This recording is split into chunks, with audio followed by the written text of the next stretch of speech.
the emergency start? It started at 3:02. Okay. All right.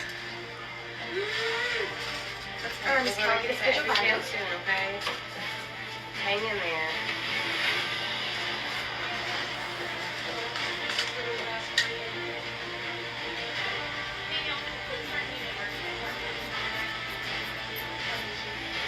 Okay, the vital is at blood pressure 70 over 40, and the pulse rate is 50, and the respiratory.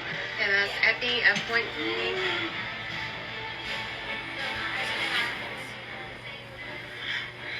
I'll say, oh, it looks like your blood pressure is, yeah. So it's like the EpiPen in her right leg. I'm pretty sure that was a simulation training video because the way they administered epinephrine was not correct.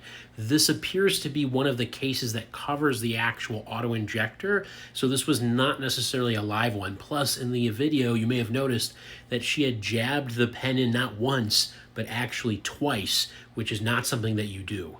Remember this mnemonic: blue to the sky, orange to the outer thigh, wait 3 seconds, and then you rub your leg for 10 seconds. Whenever you use it, it's a good idea to lay on your back, raise your legs up to help make sure that blood goes to your vital organs. If you ever suspect a severe allergic reaction known as anaphylaxis, use epinephrine as quickly as possible and call for help. If you want to learn more about this, hit that follow button.